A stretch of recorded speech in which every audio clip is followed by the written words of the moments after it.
दिव्यवाणी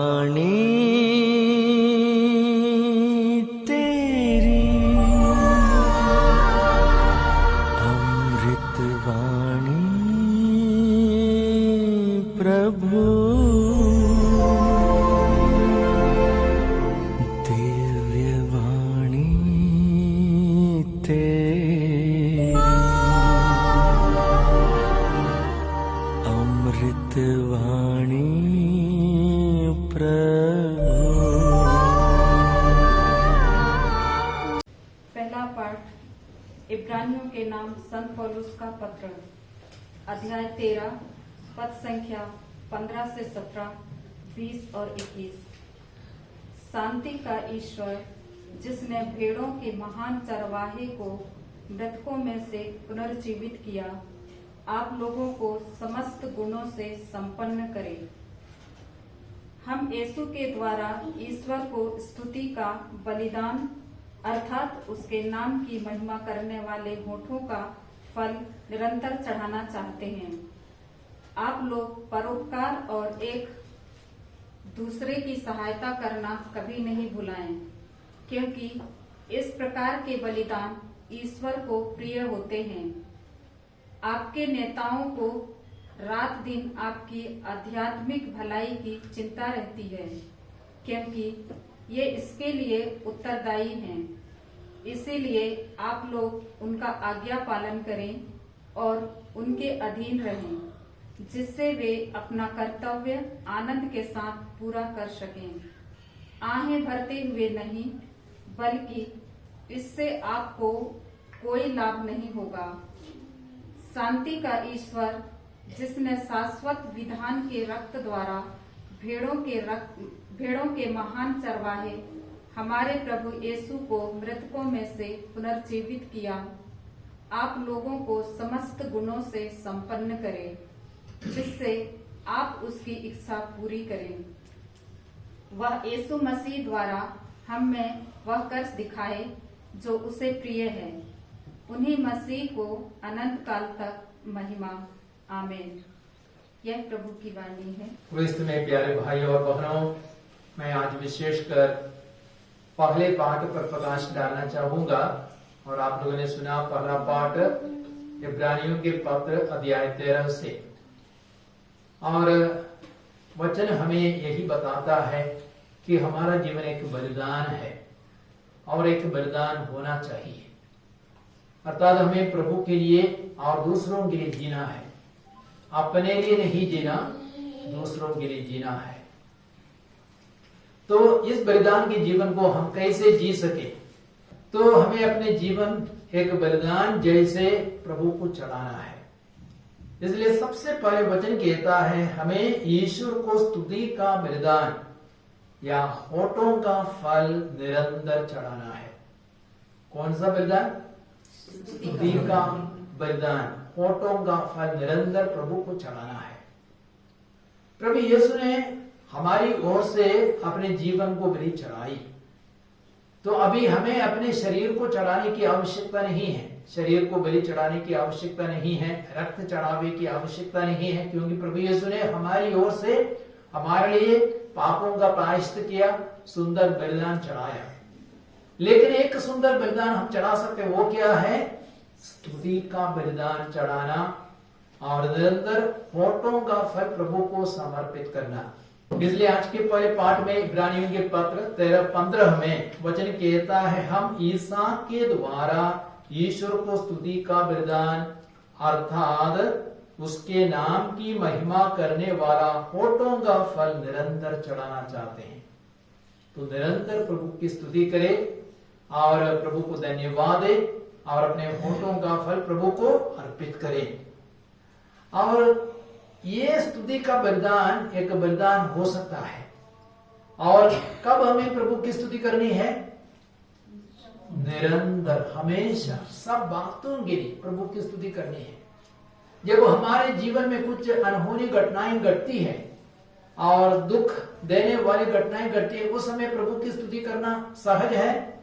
बहुत ही मुश्किल है। शायद हम प्रभु को कोसेंगे, प्रभु से क्रुद्ध हो जाते हैं, प्रभु आपने हमारे साथ ऐसा क्यों किया, तो प्रभु का नाम लेना भी नहीं चाहते हैं।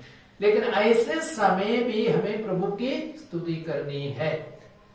और आप लोग देखेंगे योग के जीवन में एक सुंदर उदाहरण, योग के ग्रंथ अध्याय 1 में हम पढ़ते, योग पूर्व में सबसे धनी व्यक्ति था और उसके पास क्या क्या नहीं था, 7,000 भेड़े, 3,000 ऊंट, 1,000 गाय बैल, 500 गधे और 10 बच्चे, सब कुछ योग के पास था।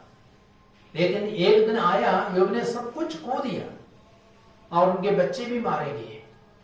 फिर भी योग ने क्या किया, योग के ग्रंथ अध्याय 1, 21 और 22 में हम देखते हैं, मैं नंगा ही माता के गर्भ से आया था, मैं नंगा ही पृथ्वी के गर्भ में चला जाऊंगा। ईश्वर ने दिया, ईश्वर ने लिया, प्रभु का नाम धन्य हो, अर्थात ईश्वर की स्तुति हो। तो योग ने ईश्वर को नहीं कोसा और योग ने ईश्वर की निंदा नहीं की, ईश्वर का तिरस्कार नहीं किया, लेकिन योग ने क्या किया, उसने ईश्वर की स्तुति की, ईश्वर को धन्यवाद दिया। तो हमें निरंतर प्रभु की स्तुति करनी है, प्रभु को धन्यवाद देना है। और उसका परिणाम क्या हो गया, योग के ग्रंथ अध्याय 42 में हम देखते हैं, ईश्वर ने स्वयं योग को दर्शन दिया और उसको दुगुना आशीर्वाद दिया। मतलब उसकी 7,000 भेड़े 14,000 भेड़े हो गए और 3,000 ऊंट 6,000 ऊंट बन गए, 1,000 गाय बैल 2,000 गाय बैल बन गए और 500 गधे 1,000 गधे बन गए और 10 बच्चे 10 बच्चे 20 बच्चे नहीं बने। लेकिन योग को 72 बच्चे मिल गए और सुंदर योग्य बच्चे मिल गए और योग की पुत्रियां सबसे सुंदर पुत्रियां थी। तो ईश्वर ने योग को दुगना आशीर्वाद दिया। हम भी जब स्तुति की प्रार्थना करते हैं, हर बात के लिए प्रभु को धन्यवाद देंगे, प्रभु की स्तुति करेंगे, प्रभु हमें दुगना आशीर्वाद प्रदान करेंगे। दानियल के ग्रंथ अध्याय 3 में हम क्या पाते हैं, शद्रक मेशक अबेदनेगो ये तीनों भट्टी में, आग की भट्टी में डाले गए थे और उस समय उन्होंने क्या किया, सबसे पहले अपने पापों को अंगीकार किया और आपने जो भी दंड दिया हम उस दंड के योग्य हैं क्योंकि हम पापी इंसान हैं। और उसके बाद उन्होंने ईश्वर की स्तुति की, ईश्वर को धन्यवाद दिया और तब ईश्वर ने क्या किया, एक स्वर्गदूत को भेजा, वो आग की भट्टी में उनके साथ घूम रहा था, भ्रमण कर रहा था और स्वर्गदूत ने आग की लपटों को बाहर की ओर भेजा, शीतल हवा से भट्टी को भर दिया और उन तीनों को एक भी हानि नहीं पहुंची, तीनों सुरक्षित थे। और राजा ने उस चमत्कार को देखा, राजा ने उन तीनों को बाहर निकलवाने के लिए आदेश दिया, बाहर निकालने के लिए आदेश दिया और उन तीनों को प्रमोशन भी दे दिया। ईश्वर कार्य करते हैं जब हम अपने पापों को अंगीकार करते हैं और ईश्वर की स्तुति करते हैं, ईश्वर हमारे बीच में कार्य करते हैं, महान कार्य करते हैं। तो ईश्वर हमसे चाहते हैं कि हम निरंतर स्तुति का बलिदान चढ़ाए, फोटों का फल प्रभु को अर्पित करें। और एक दूसरा बलिदान क्या है, परोपकार करना और दूसरों की सहायता करना। यदि आप पढ़ेंगे इब्रानियों का पत्र अध्याय 13-16 में, वहां पे वचन कहता है, आप लोग परोपकार और एक दूसरे की सहायता करना कभी ना भूले, क्योंकि इस प्रकार के बलिदान ईश्वर को प्रिय होते हैं। क्या करना है, परोपकार करना है, दूसरों की सहायता करनी है और हमारे पास जो कुछ है दूसरों के साथ बांटना है। और इस प्रकार के बलिदान ईश्वर को प्रिय लगते हैं। तो परोपकार करना भी एक बलिदान है, दूसरों की मदद करना भी एक बलिदान है। मैं हाल ही में एक पुरोहित के बारे में पढ़ा और सुना, फादर मेलविन बिजनौर डाइस का एक पुरोहित, और आपको शायद मालूम है जोशी मठ में क्या हुआ, जो उत्तराखंड में एक शहर है, वहां पे एक पहाड़, जोशी मठ एक पहाड़ पे है, समुद्र तल से करीब 6150 फीट ऊंचा है। और वहां पे क्या हो गया, धरती धंसने लगी और कहीं कहीं 2 इंच से अधिक, कहीं कहीं 2 फीट तक धरती धंस गई। कई सारे घर मकान टूट गए और करीब 800 घर बर्बाद हो गए, टूट गए। कई सारे लोग बेघर हो गए, कुछ लोग मारे गए और वे तंबुओं में रहना शुरू किया। और वह पुरोहित 31 वर्ष का एक पुरोहित, नौजवान पुरोहित, करीब 25 परिवारों को भोज्य सामग्रियां पहुंचाने के लिए अकेले गाड़ी चला करके जा रहा था। और कितना दूर, 357 किलोमीटर दूर पर जोशीमठ अकेले गाड़ी चला करके जा रहा था। और वहां तक पहुंचे और उस पुरोहित ने उन सभी परिवारों की सहायता की और भोजन की सामग्रियां दे दी। और उसके बाद वह लौट रहा था और मौसम खराब हो गया, शायद फॉग गिर रहा था और गाड़ी फिसल गई और एक बहुत गहरी घाटी में, 500 फीट गहरी घाटी में गाड़ी गिर पड़ी और उस पुरोहित की मृत्यु हो गई। लेकिन उसका जीवन एक सुंदर बलिदान था। दूसरों की सेवा करने के लिए, मदद करने के लिए वो गया था। लौटते वक्त उसकी दुर्घटना हो गई और उसका निधन हो गया, लेकिन उसका जीवन एक सुंदर बलिदान बन गया और बहुत सारे लोग उसके जीवन से बहुत ही प्रेरित हो गए। जब हम दूसरों की सेवा करते हैं, दूसरों की मदद करते हैं, हमारा जीवन एक बलिदान बन जाता है और यीशु के ही समान हम बन जाते हैं। प्रेरित चरित्र अध्याय 10:38 में, प्रेरित चरित्र अध्याय 10:38 में वचन क्या कहता है? यीशु घूम घूम करके भलाई के कार्य करते थे, रोगियों को चंगा करते थे और अपदूतों को निकालते थे, वचन की घोषणा करते थे, भलाई के कार्य करते थे। तो हमें भी दूसरों की भलाई के कार्य करना है, दूसरों की सेवा करनी है, दूसरों की मदद करनी है, तब हमारा जीवन एक बलिदान बन जाता, सेवा का बलिदान, मदद का बलिदान बन जाता है। और एक तीसरी बात है, कैसे हमारा जीवन एक बलिदान बन सकता है, जब हम आज्ञा पालन करते हैं। और आज्ञा पालन का मतलब क्या है? अपनी इच्छाओं को त्यागना, अधिकारियों की बातों को मानना, चाहे माता पिता हो, चाहे पुरोहित हो, चाहे हमारे कंपनी में कोई सीईओ हो, और उन सब की बातों को मानना, और तब भी हमारा जीवन एक बलिदान बन जाता है, लिखा गया है। इसलिए आप लोग उनका आज्ञा पालन करें और उनके अधीन रहे, जिससे वे अपना कर्तव्य आनंद के साथ, ना कि आहें बढ़ते हुए पूरा कर सके। आज्ञा पालन का जीवन जीना है और प्रभु यीशु उसके लिए सबसे सुंदर उदाहरण है। आप लोग देखेंगे लूकस के सुसमाचार अध्याय 2:51 में प्रभु यीशु नासरत गए और माता पिता के अधीन रहे, अर्थात यीशु ने माता पिता की आज्ञाओं को माना। वह ईश्वर का पुत्र था, जबकि जोसेफ और मरियम निरे मनुष्य थे। ईश्वर का पुत्र होने के बावजूद भी प्रभु यीशु में कोई अहम, कोई घमंड नहीं था।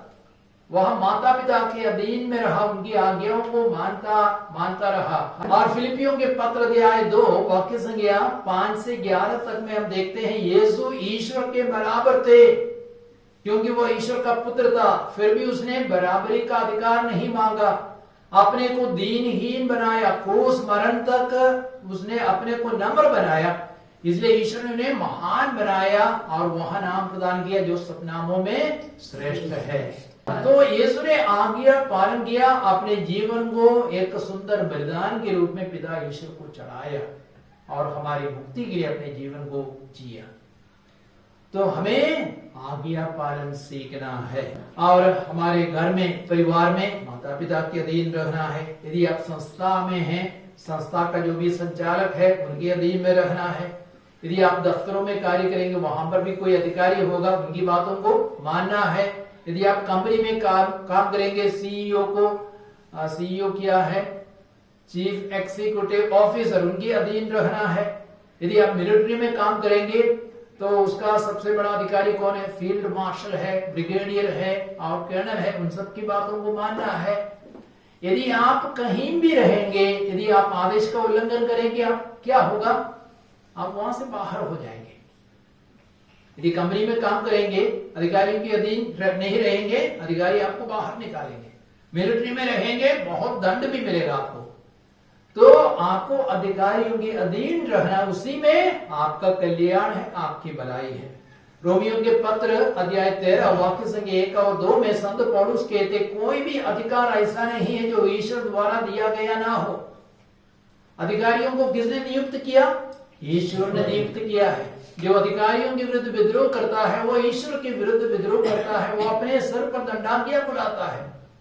तो हमें अधिकारियों के अधीन रहना है।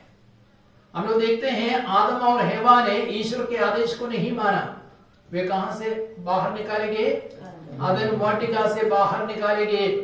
और स्वर्गदूत जो शैतान है, या क्या बोलेंगे, लूसीफर, और सबसे प्रज्ञावान स्वर्गदूत, उसने ईश्वर के आदेश को नहीं माना। तो क्या हो गया? ईश्वर ने उसको पृथ्वी पर पटक दिया और वो शैतान बन गया। तो यदि हम अधिकारियों की आज्ञाओं को नहीं मानेंगे, जहां हम है वहां से बाहर निकाले जाएंगे। तो हमें अपने अंतिम जो लक्ष्य है, स्वर्ग है, वहां पहुंचने के लिए ईश्वर के अधीन रहना है और ईश्वर की आज्ञाओं को मानना है, अधिकारियों की बातों को मानना है। तो इस प्रकार हमारा जीवन एक सुंदर बलिदान बन जाता है। तो मैंने कहा सबसे पहले क्या करना है? हमें स्तुति का बलिदान प्रभु को चढ़ाना है। और दूसरा क्या है? दूसरों की मदद करनी है, दूसरों की सेवा करनी है, और तब हमारा जीवन एक बलिदान बन जाता है। और तीसरा, अपनी इच्छाओं को त्यागना, अधिकारियों की बातों को मानना, माता पिता गुरुजनों की बातों को मानना, वह भी एक सुंदर बलिदान है। तो आज प्रभु चाहते हैं कि हम अपने जीवन को एक सुंदर बलिदान बनाए और प्रभु हमें स्वीकार करेंगे। हम प्रभु के स्वीकार्य होंगे, स्वर्ग राज्य के अधिकारी बनेंगे।